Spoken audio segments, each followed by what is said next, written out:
पवन अपने पिता धर्मवीर और माँ सरस्वती के साथ रहता था। धर्मवीर शहर में नौकरी करते थे, जिसके चलते वो लोग अच्छा जीवन जी रहे थे। पवन बड़ा हो गया था, पर इकलौता होने की वजह से उसको इतना लाड़ प्यार किया जाता था कि उसके माँ बाप ने पवन से कभी एक भी दिन काम करवाने की कोशिश नहीं की।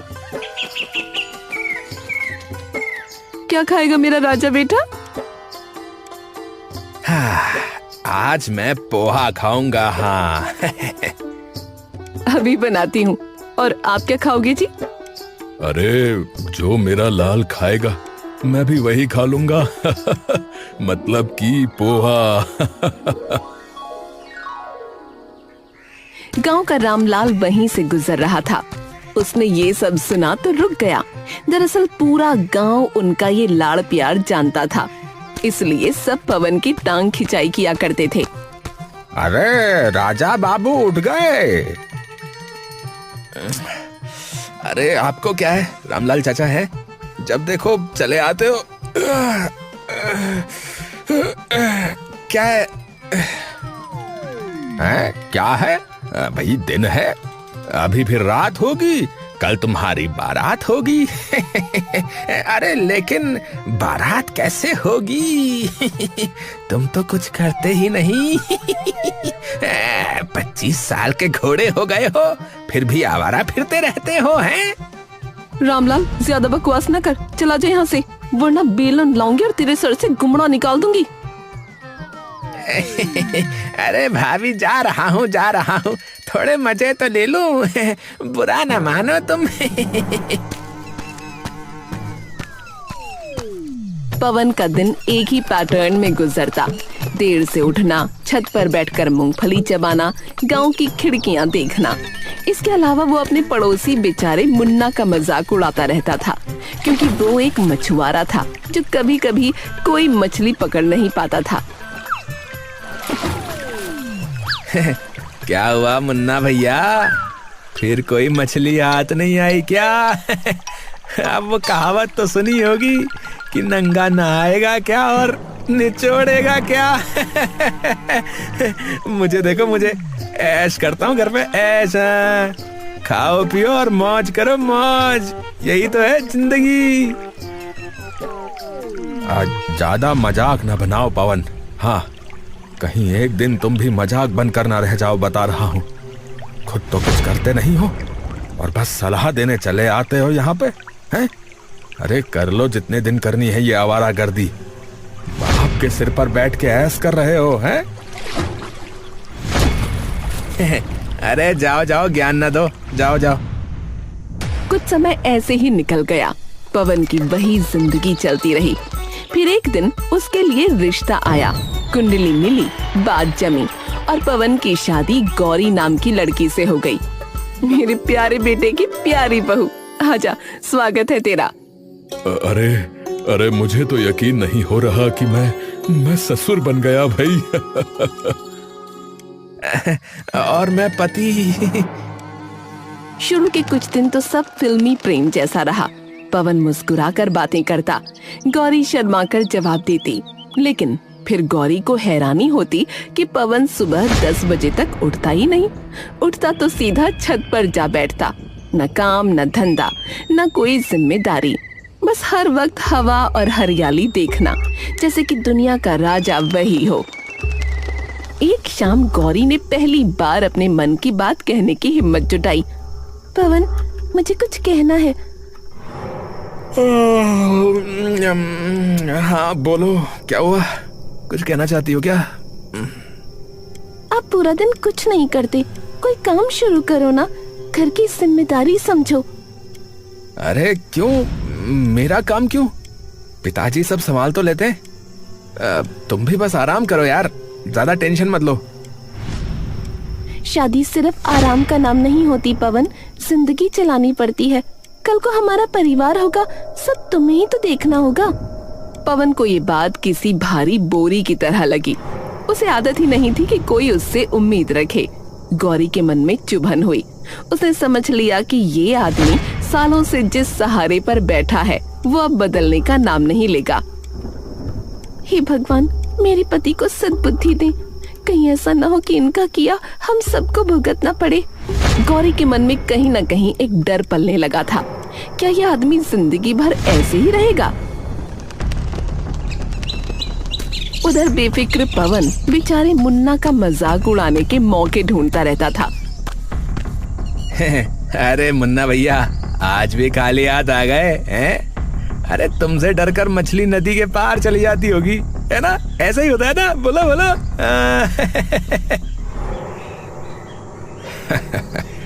अरे बहुत बोलते हो तुम पवन। अरे अब शादी भी कर ली। अरे कुछ तो जिम्मेदार बनो भैया, हैं? मैं तो जो है जैसे तैसे गुजारा कर लेता हूँ, लेकिन तुम्हारा कल को भैया राम जाने भाई। हाँ अरे भाई ऐसा है, सुनो, मैं तो मौज कर रहा हूँ, मौज, समझे? अब तुम जो है ना वो बस अपनी सोचो भाई, ठीक है? मेरी तो जो है ना मजे से कट रही है। वो रामलाल क्या कहता था कि शादी नहीं होगी, अब देखो हो गई शादी। हाँ शादी हो गई, बहुत अच्छी बात है, सब सही चल रहा है, मौज में हो। लेकिन वक्त आने दो भैया, एक एक बात का बदला लूंगा तुमसे। हाँ इसी बीच एक दिन सुबह सुबह धर्मवीर को तेज सीने में दर्द उठा। घर में अफरा तफरी मच गई। गौरी पानी लाई, सरस्वती रोने लगी, पवन घबराकर चक्कर काटने लगा। दोपहर होते होते धर्मवीर ने आखिरी सांस ले ली। हे भगवान, तुम हमें छोड़कर क्यों चले गए? हाय मैं तो मर जाऊंगी। हे भगवान, ये क्या हो गया? ससुर जी, ससुर जी।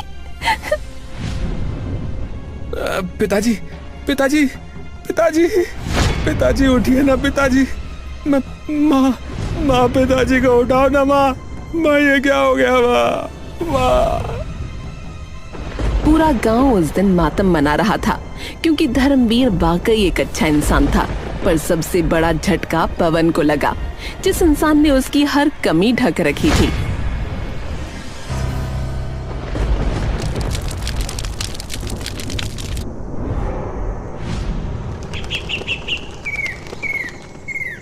घर की जरूरतें, खर्च, बिजली का बिल, राशन सब एक साथ पवन की छाती पर आ गिरा। अब पहली बार उसे समझ आया कि जीवन केवल हवा खाते रहने से नहीं चलता, काम करना पड़ता है। और उसके पास कोई हुनर नहीं था। गांव वालों की कानाफूसी शुरू हो गई। अरे धर्मवीर का बेटा भी अब देखेगा कि मेहनत क्या होती है भाई। हाँ भैया, सारा दिन बैठे रहने का यही नतीजा होता है। अब देखना कैसे पछताएगा। हाँ भैया, अब पछताए होत क्या जब चिड़िया चुग गई खेत। अब तो इसे काम पे जाना ही पड़ेगा, वरना सब भूखे मरेंगे इसके परिवार में। हाँ पवन टूट चुका था। कल तक लाड़ करने वाली माँ अब ताने दे रही थी। तूने तो कुछ सीखा नहीं, अब घर कैसे चलेगा? तुम कोशिश तो करो पवन, कुछ न कुछ होगा। मेरे बस का कुछ नहीं है गौरी, मेरे बस का कुछ नहीं है। मैं क्या करूं गौरी, क्या करूं? कुछ सीखा होता तो ये दिन न देखना पड़ता। इनका कमाया पैसा कब तक चलेगा? इसी बीच उसका पड़ोसी मुन्ना आ पहुंचा।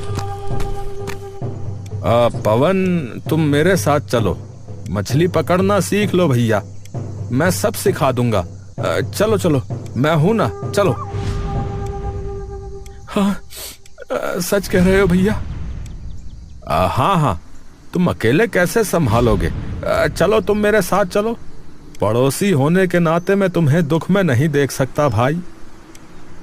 पवन डर और उम्मीद के बीच खड़ा था। आखिर उसने सोचा, चलो कोशिश करते हैं। देखो देखो, ऐसे जाल पकड़ते हैं, अच्छा, और फिर जो है ऐसे करके फेंकते हैं, ये देखो ऐसे। अच्छा अच्छा, चलो अब मैं करता हूँ भाई। अरे अरे ये तो बड़ा भारी है भाई। हाँ हाँ, अरे कोशिश करो भाई, कोशिश करने से आदत हो जाएगी। शुरू में लगेगा भारी, पर बाद में सब आदत हो जाएगी। हर रोज पवन घंटों खड़ा रहता, जाल फेंकता, जाल खींचता, लेकिन जाल में आती सिर्फ हवा। कभी कभी एक आध टूटी चप्पल। गांव में उसकी खिल्ली उड़ने लगी। अरे देखो देखो, ये बड़ा मछुआरा बना फिर रहा है इधर उधर है, लेकिन आता कुछ नहीं इसके आता। अब आया ना मजा है, बड़ा आवारा बना घूमता था यहाँ पे है। अरे बाप के टुकड़ों पे पलने वालों का यही होता है। हाँ, पहले से मेहनत मजूरी की होती तो अभी तक बढ़िया कमा खा रहा होता, है कि नहीं? हे भगवान, मेरी मदद कर। माना कि मैंने बहुत आलस किया है, लेकिन कभी किसी का बुरा नहीं चाहा। पवन शाम को जब खाली हाथ घर लौटा तो घर के अंदर अंधेरा था और उस अंधेरे के बीच एक और भी काली चीज थी, भूख। रसोई में डिब्बे खाली थे और सरस्वती का चेहरा गुस्से और लाचारी से तमतमाया हुआ था। कुछ नहीं होगा इस लड़के से, सब खत्म कर दिया, सब बर्बाद हो गया। जिस दिन पैदा हुआ था उसी दिन तारा टूट गया था गांव का। माँ, मैं चुप, तुझसे एक रत्ती भर भी काम ना हुआ। तेरे बाप की चिता ठंडी नहीं हुई और तू घर की चिता जला रहा है। गौरी पास खड़ी ये सब सुन रही थी। उसका दिल सूखता जा रहा था, जैसे किसी ने उस पर कीलें ठोक दी हों। कुछ पल उसने खुद को रोकने की कोशिश की, पर आज उसके भीतर का डर, गुस्सा, मजबूरी सब एक साथ फट पड़ा। पवन, अगर अभी तुमने कुछ नहीं किया, अगर अभी तुम ऐसे ही रहे, तो मैं इस घर से चली जाऊंगी, सच में चली जाऊंगी। उसकी आवाज पत्थर की तरह गूंजी थी और यह आवाज सुनकर पवन की दुनिया हिल गई, जैसे कोई पहाड़ उसकी छाती पर गिर पड़ा हो। उसने पहली बार समझा कि जिंदगी से सब कुछ छिन सकता है, माँ, पत्नी, घर, इज्जत और वो खुद। अरे ऐसा मत कहो गौरी, ऐसा मत कहो।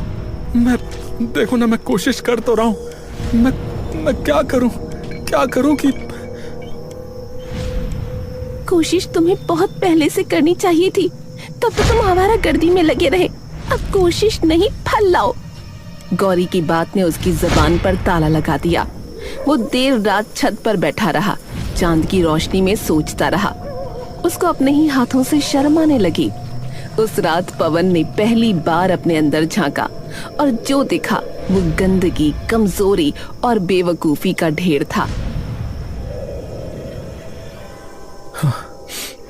सब सच कहते थे, लेकिन मुझे लगा कि ये लोग बकवास करते रहते हैं। लेकिन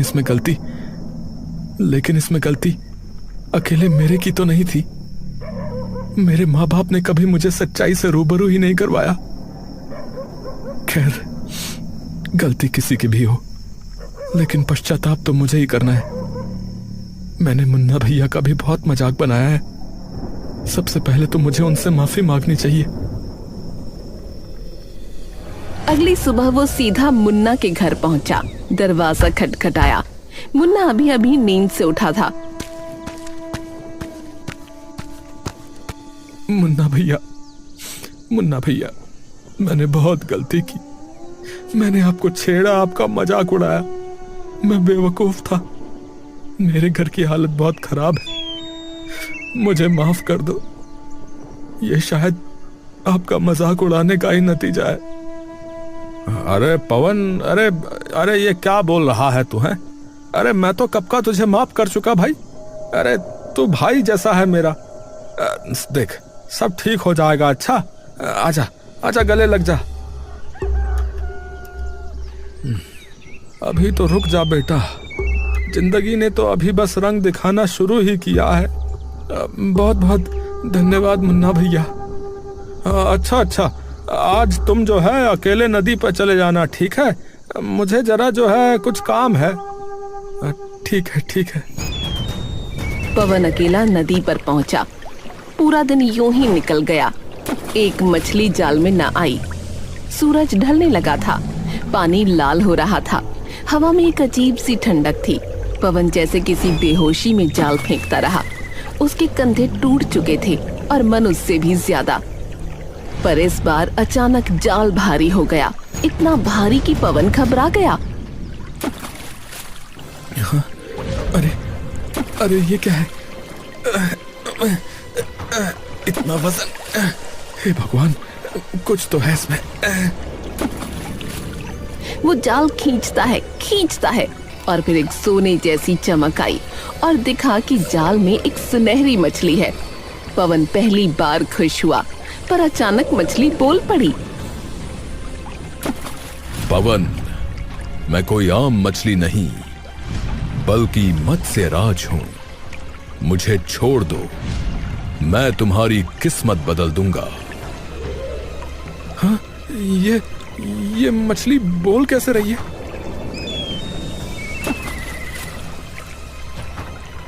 समय ही ऐसा है पवन, जब इंसान चुप हैं और मछलियां बोल रही हैं। तुमने बहुत कुछ सहा है, मुझे आजाद कर दो, वरना देर हो जाएगी। पवन की आंखों से आंसू बह निकले। ये उसकी पहली मछली थी और वो भी बोलने वाली। घर की भूख उसकी गर्दन पकड़े थी, पर दिल ने कहा जाने दो और भगवान पर भरोसा रखो। पवन ने गहरी सांस ली और मछली को वापस पानी में छोड़ दिया। पानी एकदम से चांदी की तरह चमकने लगा और पानी से एक दिव्य पुरुष बाहर निकले, वही मत्स्य राज अपने असली रूप में। पवन, तुमने लोभ को छोड़ा, दयालु हृदय दिखाया, इसका फल तुम्हें मिलेगा। ये टोकरी लो, इसमें इतनी मछलियां हैं कि कई दिन खा लोगे और बेच भी लोगे। और ये जादुई पत्थर, जब कभी समस्या हो इसे रगड़ना, मैं हाजिर हो जाऊंगा। धन्यवाद, आपका बहुत बहुत धन्यवाद। पवन के लिए ये दुनिया का सबसे बड़ा चमत्कार था। पहली बार उसे महसूस हुआ कि शायद ऊपर वाला भी कहीं है और उसे अब बदलाव लाना होगा। टोकरी खड़कती हुई मछलियों से भरी थी। पवन ने थोड़ी मछलियां बेची और बाकी लेकर घर पहुंचा। अरे पवन, इतनी सारी मछलियां कहाँ से आई? पवन, तुम्हें सच में मछली पकड़नी आ गई? हाँ, सीख गया हूँ थोड़ा बहुत। घर में खुशियां गूंज उठीं। सरस्वती कड़ाही चढ़ाने लगी। गौरी ने झट से चावल धो दिए, पर दूर खड़ा एक आदमी पवन को दूर से देख रहा था। मुन्ना। उसकी आंखें सिकुड़ गईं। मैंने तो इसे अपने साथ रखा ही इसलिए था कि इसे तड़पता देखकर मजे ले सकूं, क्योंकि इसने भी मेरी मजबूरी के खूब मजे लिए हैं। पर ये तो इतनी मछलियां पकड़ लाया। मेरे फाड़े हुए जाल, मेरी गलत जगह है, मेरे गलत तरीके, फिर भी इतनी मछलियां, ये सब कैसे हो गया? उसका दिमाग तेजी से घूम रहा था। इसी वक्त आधी रात को वो चुपके से पवन के घर के पीछे पहुंचा। खिड़की से झांककर सुनने लगा। अंदर पवन अपनी माँ को सच बता रहा था। हाँ माँ, यही सच है।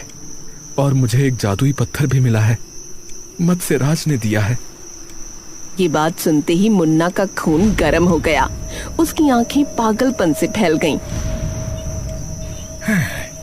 यही है, यही वो चाबी है, असली दौलत। अब मुझे दया नहीं चाहिए, मुझे वो पत्थर चाहिए और पवन की बर्बादी। उस रात पहली बार मुन्ना ने पवन के घर में घुसने की हिम्मत की। मुन्ना सरकता हुआ खिड़की तक पहुंचा। उसकी आंखें सिर्फ एक चीज ढूंढ रही थीं, जादुई पत्थर। वो हाथ बढ़ाकर खिड़की का कुंडा उठाता है। अंदर कदम रखने ही वाला था कि कौन है वहाँ? हाँ? अरे हवा होगी। ये हवा की नहीं, इंसान के कदम है। कौन है? गौरी चूल्हे की बत्ती जलाती है और खिड़की की तरफ दौड़ती है। उसने मुन्ना को भागते देखा, लेकिन समझ नहीं पाई कि कौन था। कोई तो था, मैं कह रही थी ना कि कोई तो है। अरे अरे चोर होगा, मेरी दरोगा को देखकर भाग गया। अरे आओ सो जाओ। उधर मुन्ना समझ गया कि इस रास्ते से पत्थर चोरी करना आसान नहीं। उसने सोचा पहले भरोसा कमाओ फिर वार करो। और अगले ही दिन वो सुबह सुबह पवन के दरवाजे पर खड़ा था, हाथ में मिठाई का डब्बा लिए। भाभी, ये आपके लिए। कल रात सोचा कि आपके लिए गुजिया बनाऊं। अरे मुन्ना, तूने गुजिया बनाई? अरे आपने तो मुझे बेटे जैसा रखा हुआ है भाभी। अच्छा किया बेटा, अच्छा किया। दोपहर को वो गौरी की बाल्टी उठाकर पानी भर देता। शाम को पवन के कंधे पर हाथ रखकर बोझ साझा करने का नाटक करता। भाई, तो जैसा आदमी सब जगह हो, सच्चा आदमी। भाई, तुम सच में मेरी मदद कर रहे हो मुन्ना भाई, मैं बहुत शुक्रगुजार हूँ। पत्थर मेरा हो जाए एक बार, फिर शुक्रगुजार बनना। इतने समय में उसे पता चल गया कि पत्थर पवन के थैले में रहता है। एक दिन वो पवन को दूर के तालाब पर लेकर गया। पवन, यहाँ मछलियाँ जो हैं बेहिसाब मिलती हैं। बस आज मेरा कहा मानना, अच्छा? ठीक है भाई, ठीक है, आज यही प्रयास करते हैं। पवन जाल फेंकने में बिजी हो गया। उसने पवन का थैला खोला, जादुई पत्थर निकाला और चुपचाप जेब में डाल लिया। अब मैं सेठ नहीं, भगवान बनूंगा।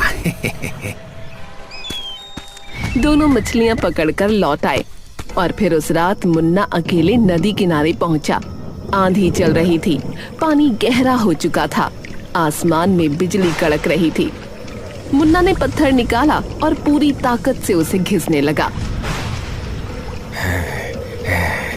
मछलियों के राजा, निकल आओ, मुझे धन दो, शक्ति दो, मैं इस गांव का राजा बनना चाहता हूँ। नदी उफान मार उठी और अचानक मत्स्यराज प्रकट हुए, पर इस बार उनका चेहरा कठोर था, गुस्से से भरा। मुन्ना, तुमने लालच में दूसरों का हक छीना है और ये पाप है। हैं? और पवन ने जो मेरा मजाक उड़ाया था उसका क्या है? अब मैं उसकी किस्मत और जिंदगी दोनों छीन लूंगा। हाँ, तुम मुझे नहीं रोक सकते। चलो अपना काम करो और मुझे धन दो। मत्स्यराज की आंखें बदल गईं, उनके आसपास की मछलियां तक रुक गईं और अगले ही पल सारी मछलियां मुन्ना पर टूट पड़ीं। वो चीखा, चिल्लाया, पर मछलियां उसे पानी में घसीट ले गईं। अरे अरे, छोड़ो मुझे, छोड़ो मुझे।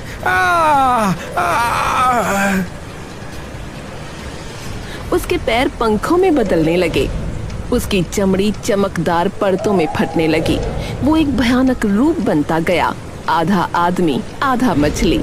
और फिर नदी ने उसे अपने भीतर निगल लिया। सब शांत हो गया। अगली सुबह पवन नदी पर पहुंचा तो मत्स्यराज उसके सामने आ खड़े हुए। अच्छा हुआ आप यहाँ पर हैं, मुझसे वो पत्थर खो गया। मत्स्यराज ने उसे मुन्ना के बारे में पूरी बात बताई और कहा, पवन, तुमने दया दिखाई थी और दया का फल कभी व्यर्थ नहीं जाता। ये नया जाल लो, ये हमेशा तुम्हारी किस्मत चमकाएगा। आपका बहुत बहुत धन्यवाद। लेकिन मत्स्यराज, मुन्ना को एक बार माफी नहीं मिल सकती है क्या? उसका घमंड और लालच चरम पर था पवन, इसीलिए उसे उसका फल मिल गया। पवन ने जाल ले लिया। उस दिन से वो रोज नदी जाता। बेटा, तू सच में बड़ा हो गया है, मुझे तुम पर गर्व है पवन। गांव के लोग भी उसे इज्जत से बुलाने लगे। अरे पवन, अरे भाई, आज कितनी मछलियां मिली तुम्हें? हैं? हाँ, अरे बहुत सारी चाचा। पवन भैया, हमें भी जाल चलाना सिखाओ। हाँ हाँ, क्यों नहीं क्यों नहीं। पर एक शाम बच्चे नदी किनारे खेल रहे थे। अचानक उन्होंने पानी में कुछ हरकत देखी। पानी फटकर अलग हुआ और उसमें से एक डरावना पर दर्द भरा चेहरा निकला। वो आधा मानव आधा मछली था।